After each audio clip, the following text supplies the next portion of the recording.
Hi, my name's Phil. I like talking about politics. So the newish chair of Reform UK, David Bull, another former Tory of course, has been saying that Keir Starmer should do the decent thing and call an immediate general election.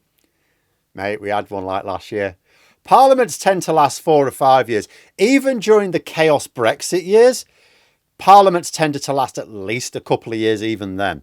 So given that Bull by name and Bull by nature must know that it's not going to happen, it begs the question as to why he would even demand it.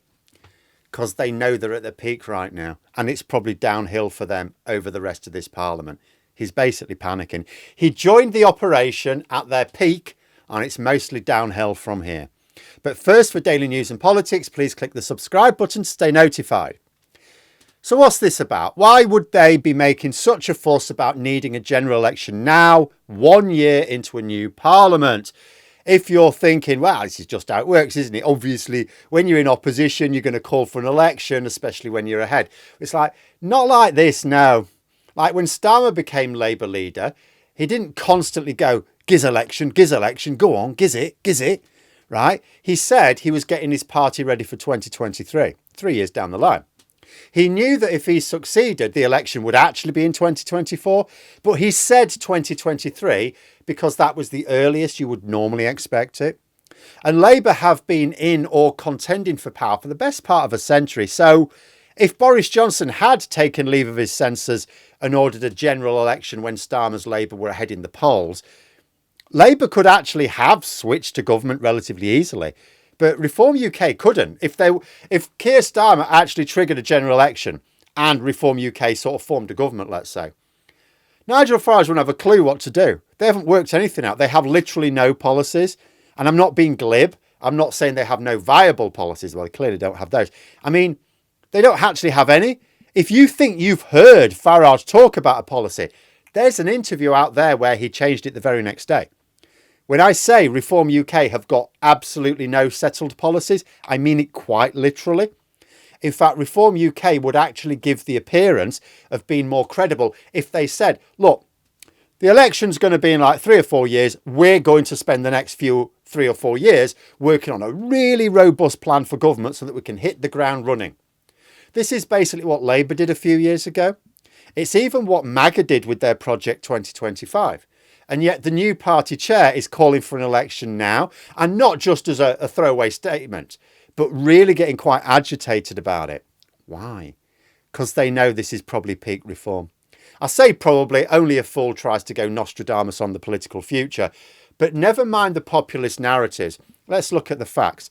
A recent poll showed that Keir Starmer is still preferred as Prime Minister to Nigel Farage, and by a decent margin. And let's face it, Starmer's not exactly winning friends with the public.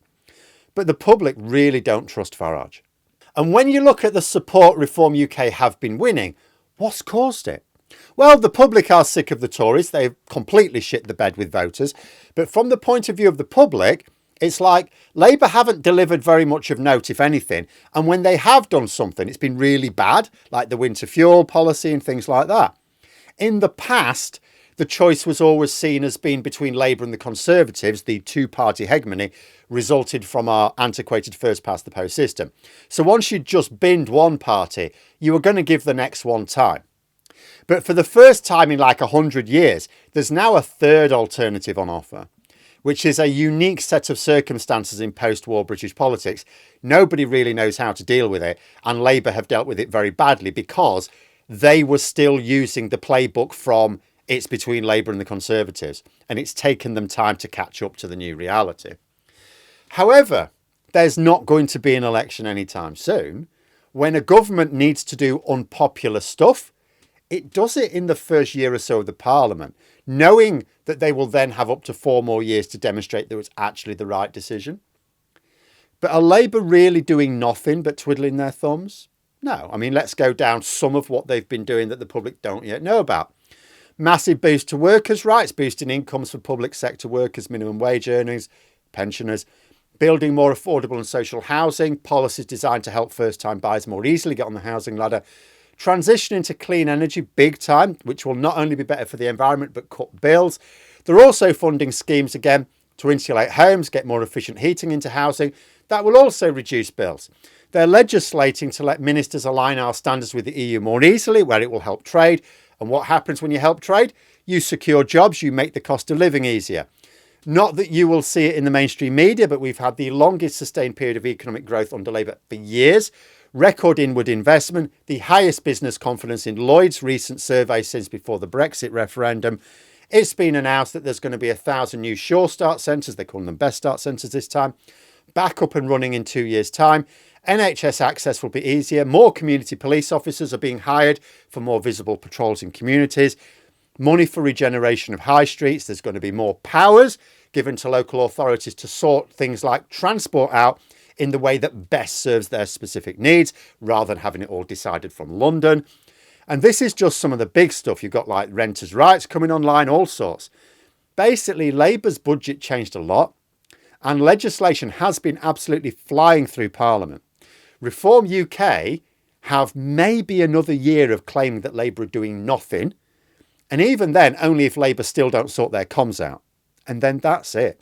Come 2027, which will still be another 2 years before they have to call an election, this line will be impossible. You know, this time in 2027, the workers' rights will be fully implemented and people will know about those. Same with the renters' rights, which will actually be sooner. Those Sure Start or Best Start centres will be opening their doors, doing business, serving people in those key Labour reform battleground communities. The cost of living will hopefully be noticeably eased. I mean, I keep saying anyone who lives anywhere near a pylon is getting cheaper energy bills from next year. But you have to still say hopefully, because the global economy is taking multiple batterings.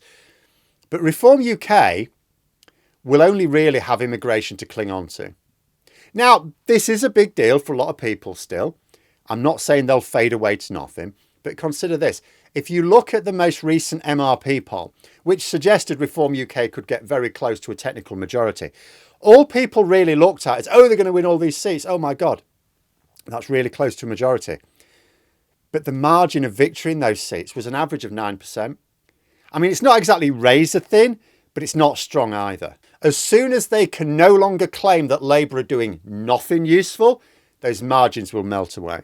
Plus, Mr. Bull may not just fear Labour achievements, but Reform UK scandals. The more politicians they get elected, whether at the local level or the Welsh and Scottish parliaments next year, the more opportunities there are to demonstrate their unsuitability for office, as various reform councils have been doing since May. I mean, look at how many. There's been dozens, just since May. They were elected in May. Dozens of Reform UK councillors have either quit, been suspended, or actually gone to prison. You know, it's absolutely insane, the attritional rate. It gives others more opportunities to scrutinise Farage as well. Tice as well, you know, the rest of them, who not. Like, who paid for the Clacton House? Not got an answer to that. Did Farage accept Russian bribes like his mate Nathan Gill? Why is he taking so much money from the oil lobby and then campaigning against cheaper energy bills for his voters?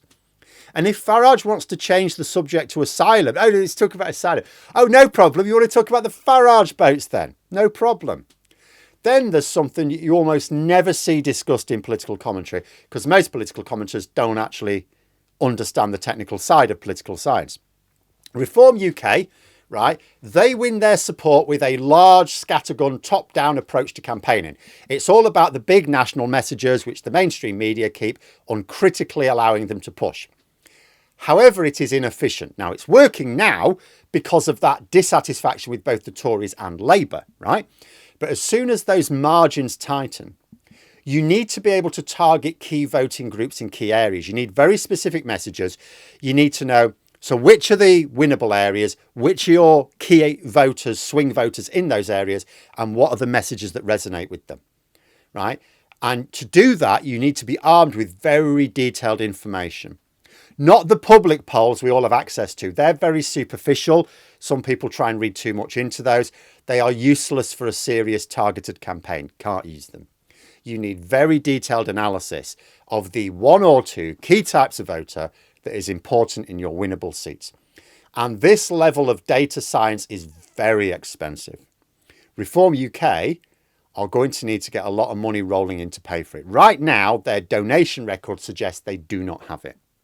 And if they can't get that sort of money rolling in now, when they're in a strong polling position, Are they really likely to get more donations if their polling starts to go in reverse in a couple of years' time? And like I say, people don't really talk about this in articles you read because very few scientists write or talk about politics. So most commentators don't even know about it. But there's a reason why the smaller parties have such inefficient voting appeal. It's because they don't have the money to target voters better.